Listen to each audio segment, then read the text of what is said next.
साहित्य और साहित्य जगत में रुचि रखने वाले सभी विद्वानों, लेखकों, साहित्यकारों और जिज्ञासुओं को नमस्कार। चलिए, आप देख रहे हैं संस्कृत धारा एजुकेशन पॉइंट और हमारे चैनल पर सभी का स्वागत है।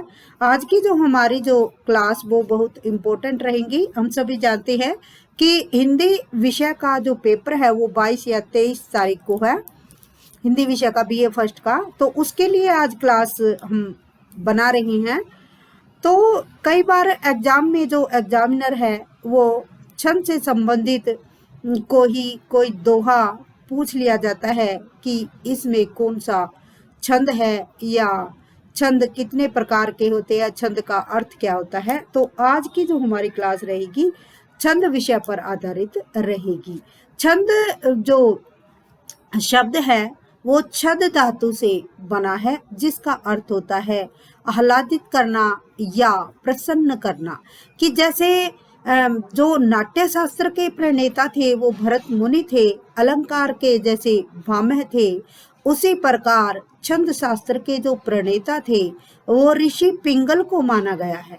ऋषि पिंगल का जो समय है वो 200 या 250 ईसा पूर्व माना गया है और ये संस्कृत साहित्य के बहुत महत्वपूर्ण आचार्यों में जिनका नाम गिना जाता है। तो इसका जो यूज है, छंद का जो यूज है वो ऋग्वेद में मिलता है। कहाँ मिलता है? ऋग्वेद में। यानी कि जैसे ऋग्वेद की ऋचाओं में छंदों का वर्णन किया गया है और जैसे छंद के शास्त्र के प्रणेता ऋषि पिंगल को माना गया है, तो और ऋग्वेद में इसका जो प्रयोग मिलता है। सबसे पहले तो हमें ये याद करना है कि जैसे कविता का जो नियामक जो है छंद है और उसी प्रकार जो व्याकरण गद्य का नियमन करता है। तो छंद के लिए हमें कई बातें हैं वो याद रखनी पड़ेगी। सबसे पहले छंद के जो 7 जो अंग है उसके विषय में हम पढ़ते हैं कि छंद कौन कौन से है, उसमें क्या कौन कौन से जो अंग है।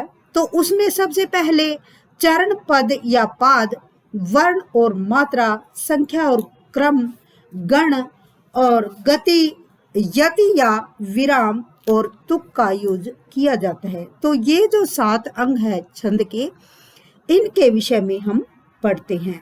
और जैसे सबसे पहले तो हमने पढ़ ही लिया कि जैसे छंद शास्त्र के जो प्रणेता है ऋषि पिंगल है, जिनका समय 200 से 250 ईसा पूर्व माना गया है। तो छंद शास्त्र का जो प्रयोग है वो ऋग्वेद में दिया गया है और छंद के 7 जो अंग है तो उसमें हम सबसे पहले चरण, पद या पाद। तो ये चरण, पद और पाद क्या होते हैं? जैसे कोई एक दोहा होता है या कोई पद होता है, उसमें 4 चरण होते हैं। जैसे रहीमन पानी राखिए, तो ये एक चरण हो गया राखिए तक। दूसरा है बिन पानी सब सून, ये दूसरा चरण हो गया।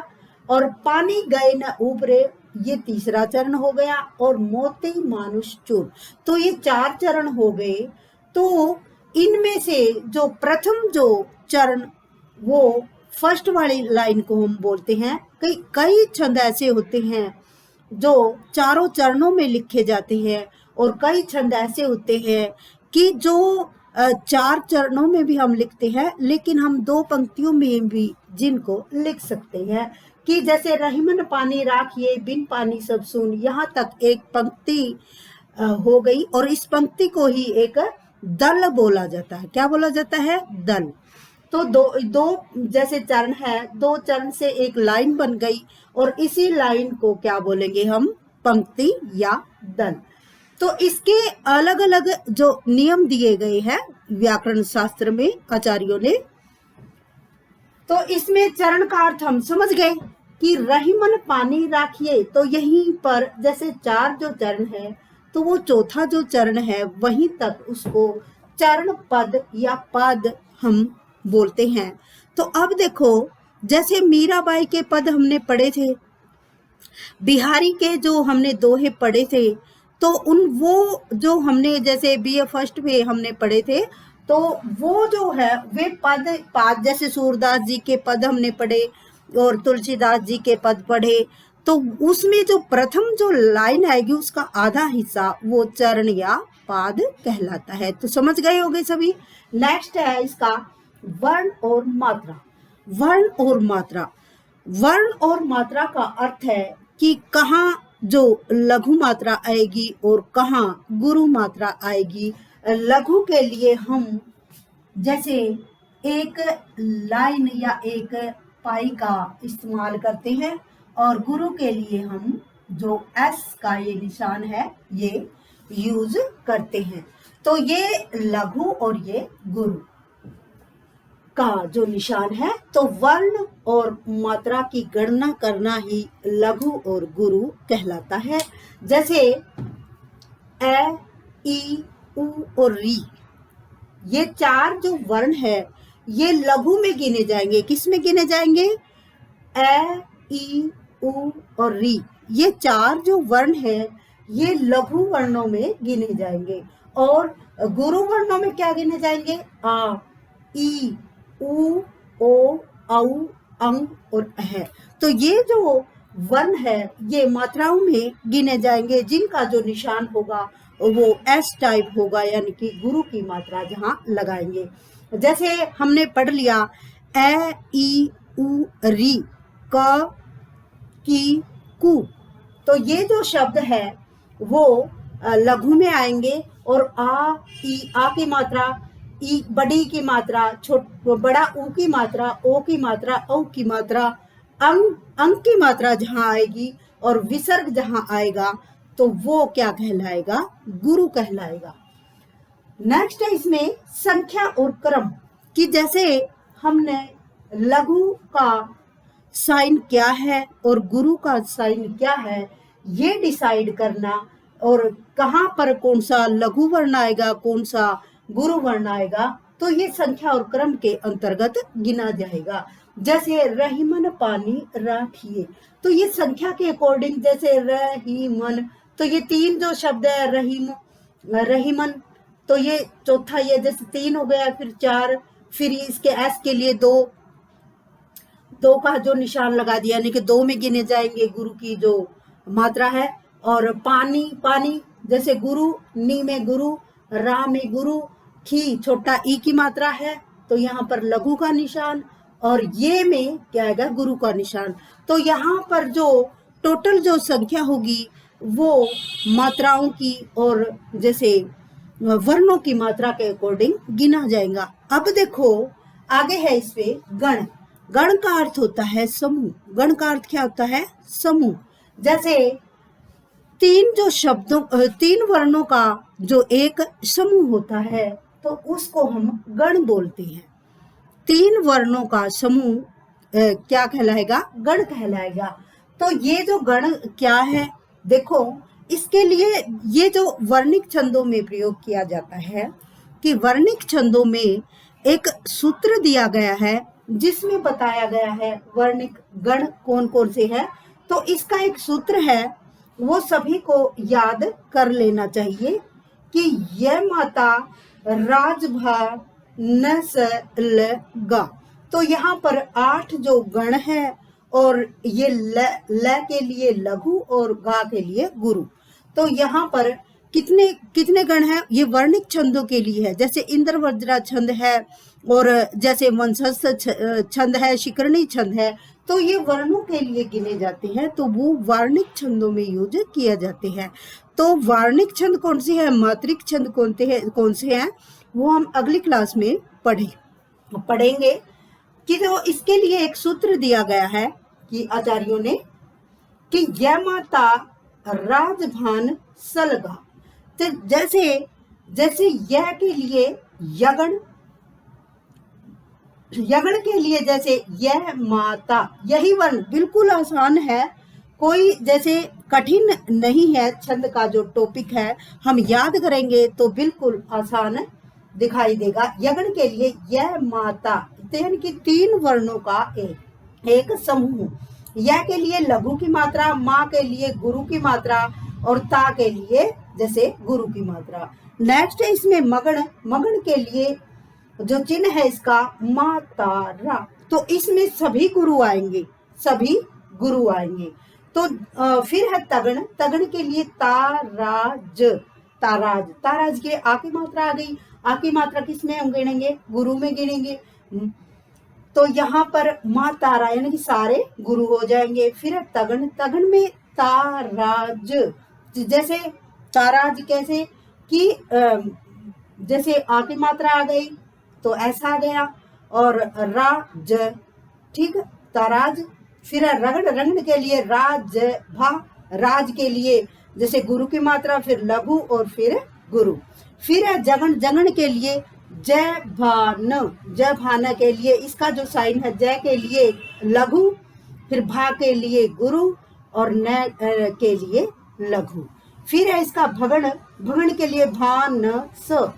भान स भा के लिए आ गया तो यह गुरु और लघु लघु। नगण के लिए सारे जो वर्ण है यानी कि तीनों जो वर्ण है वो लघु आ जाएंगे। और सगण के लिए स ल गा, तो यानी कि लघु लघु और गुरु।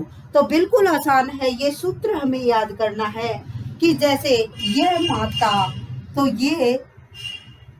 यह माता यगण के लिए, माता रे मगण के लिए, तारा ज ये तगण के लिए, राज भा तो ये रगड़ के लिए, और जय भा न ये जगण के लिए, और भा न स ये भगण के लिए, और नगण के लिए जो सारे जो लघु, और सगण के लिए स ल गा, और ये लघु और ये गुरु। तो हमने लघु और गुरु कौन कौन से जो गणों में गिने जाएंगे, तो 3 वर्णों के एक समूह को हम क्या बोलेंगे? 3 वर्णों के समूह को हम क्या बोलेंगे? वो गण। देखो अब जैसे किसी ने बोल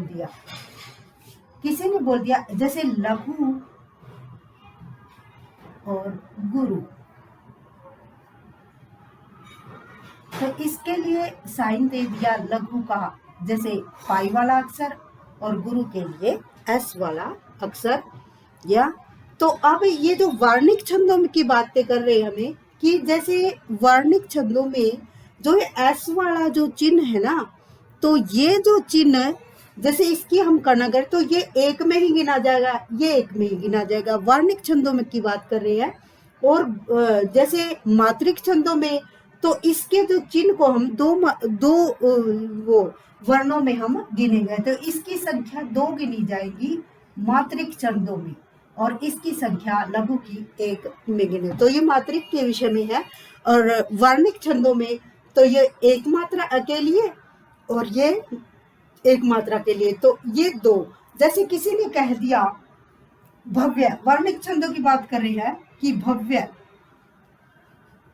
भव्य।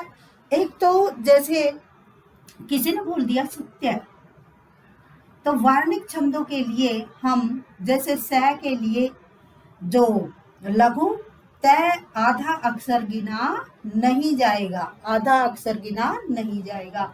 और फिर ये या के लिए फिर, तो इसके लिए 2 ही वर्ण हुए। इसी तरह से भव्य में भी 2 ही वर्ण गिने जाए क्योंकि आधा अक्षर नहीं गिना जाता। तो ये लघु के लिए है। तो इसके लिए एक और बात है कि जो चंद्र बिंदु वाले जो वर्ण है ना, चंद्र बिंदु, तो वो लघु में गिने जाएंगे। किसी ने बोल दिया हंसी, हंसी, तो ये जो है तो इसका जो चिन्ह रहेगा वो लघु और ये गुरु। और इसकी जो वर्णिक छंदों के अकॉर्डिंग इनकी जो संख्या 2 रहेगी, लेकिन मात्राओं में ये 3 गिने जाएंगे। तो आज हमने छंद क्या होता है इसके विषय में पढ़ा, इसके प्रणेता, कि जैसे छंद का अर्थ होता है कि प्रसन्न करना, आह्लादित करना, या अपने मन के प्रसन्न चित्त होने की अवस्था को हम छंद कहेंगे। इसके जो आचार्य है वो पिंगल है, और इसका प्रयोग है वो ऋग्वेद में किया गया कि छंद के साथ जो अंग है इसमें चरण, पद या पाद, दूसरा है वर्ण और मात्रा, तीसरा है संख्या और क्रम। चौथा है गण। गण यानी कि 3 वर्णों के समूह को गण बोलते हैं। यति का अर्थ होता है विराम या रुकना, यानी कि छंद पढ़ते पढ़ते जहां पर हम रुके तो उसको हम विराम बोलेंगे या यति बोलेंगे। फिर गति। गति का अर्थ होता है लय, यानी कि कई छंदों को हम एकदम पढ़ देते हैं, कई को हम धीरे धीरे पढ़ते हैं तो उसको हम गति बोलते हैं। तो तुक। तुक का अर्थ होता है कि जैसे रहीमन पानी राखिए, बिन पानी सब सून, पानी गए न उबरे, मोती मानुष चून। तो यहाँ पर न जो वर्ण की जो आवृत्ति है और यहाँ भी न वर्ण, तो इसको हम तुकबंदी बोलेंगे। तो यहाँ पर तुक का अर्थ हुआ कि वही जो वर्ण वापिस आ जाना, तो हम इसका अर्थ होता है तुक। तो हमने जैसे पढ़ लिया कि छंद क्या होता है और छंद के प्रणेता कौन से आचार्य है। चलिए मिलते हैं नेक्स्ट टॉपिक के साथ। Thank you.